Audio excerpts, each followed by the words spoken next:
Lesson number 4.2, Unke Munke Timpetu. It will be a fantastic birthday this year, I said in a mocking tone. All I'll get is a pair of shoes and a hand-knitted pullover. I had asked for a table tennis set, but my mother said, it is totally out of the question this year. My friend Muk looked at me thoughtfully. He drew a bit closer and said, well, Rohan, I don't say I believe in it, but my cousin said it works, and there is no harm trying, don't you think? Trying what? I asked. Well, my cousin said, if you really want something badly, all you have to do is to run around a banyan tree at midnight and then chant 17 times, Unke Munke Timpetu. I desperately wanted my wish to come true. Still I asked, why 17 times and why at midnight? Don't ask me, replied Muk, who was my best friend. That is how it is done, I suppose. Why not try it? It would not do any harm. I thought it was all nonsense. Besides, I couldn't think of any banyan tree in our neighborhood. There was one in old Mrs. Groover's garden. But who dared to enter her garden? Not me. And not at midnight. Mrs. Groover had been the principal of our school till last year. One look from her piercing pale green eyes was enough to silence bullies like Rinku Lal of class 10. I had seen it happen with my own eyes. Forget it, I said. However, the thought kept haunting me till the day before my birthday, and I just could not think of anything else. Okay, I said to Muk. If you'd come along with me, I'll go to Mrs. Groover's garden tonight and do it. Why should I come along? Asked Muk. I have no secret wish. Come on, let's go and wish for my table tennis set.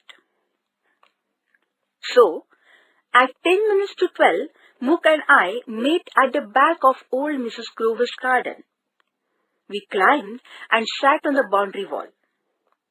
We looked down into the garden, which lay dark and silent in the dim light of the moon. And there was a banyan tree, its aerial roots swaying in the gentle breeze of the night. We jumped down, reached the tree, and looked around carefully. Imagine if she's awake, I whispered, and pointed at Mrs. Groover's house. Nobody is awake at this ghostly hour of night, hissed Muk. Now get going, run! I ran.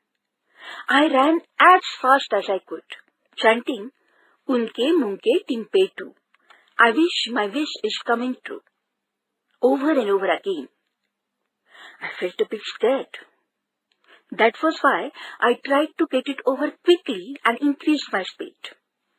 I increased the chanting too. And all the while, I went on listening to the sounds of the night.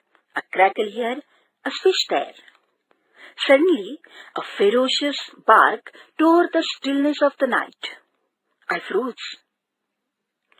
Inside Mrs. Groover's house, lights flashed on, and the back door was pushed open. Who's there? Called Mrs. Groover. Answer, or I'll send a dog at you. Muk, I mumbled. Say something. But Muk was climbing up the tree. When I saw Mrs. Groover bend down to unleash the dog, I pleaded, Please don't send a dog at us. I'll explain everything if you let me. Speak out soon, Mrs. Groover shouted. I told her everything. I feared she might not believe me. But she listened to me without interruption. She just looked at me with the hard, light green eyes of hers, as if she was trying to see right into my heart. So? She asked finally. And you believe in Unke Munke Timpe too? Do you think it will help? I tossed my head and said softly, I hope it will. Well, she returned, if you believe so, go and finish your rounds. She turned saying, and while leaving, would you mind using the front gate? I did finish the remaining 6 rounds and left her garden using the front gate. I swore that I would never return. And then the great moment came. I opened my gifts, rejoiced over my new pair of shoes and a hand-knitted pullover. And then my eyes fell on a parcel, a big parcel. I had never received such a big parcel earlier. To Rohan Khanna, I read, from Unke Munke Timpe too. I stared at Mukh, and he looked as surprised as I was. My mother asked, who is Unke Munke Timpe too? Isn't that an unusual name? Yes, I said, very unusual indeed. I bent over the parcel and began to unpack it. I removed the strings and the paper impatiently. Finally, I removed the colorful gift wrapping and found a table tennis set. It was not a brand new table tennis set, but it was a fabulous one. Wow, I whispered, just wow. Till today, Mukh swears he has nothing to do with it. And so do my parents. I wondered if old Mrs. Groover was responsible for the surprise. I wondered for a very long time. One day, I gathered up all the courage I possessed and went to meet Mrs. Groover. I used the front gate and rang the bell. I had gone over my lines 100 times. But when she looked down on me with her pale green eyes, I felt my heart sink and my courage vanish. And all I could do was stutter like an idiot.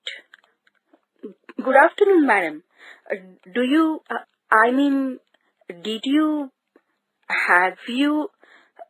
Sorry, but do you believe in Unke Munke Timpe too?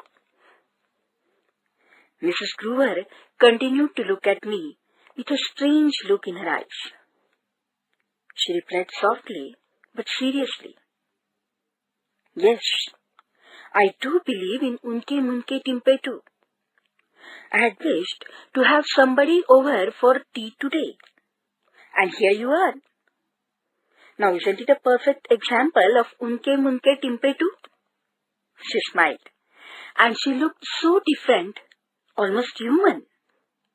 From that day onwards, Mukh and I went to see old Mrs. Groover quite often. Not only because she made the best tea and had the best cookies. No, we went because we liked her. And then we had one thing in common. We all believed in Unke Munke Timpe too. By Shigran Srivastava. From Some More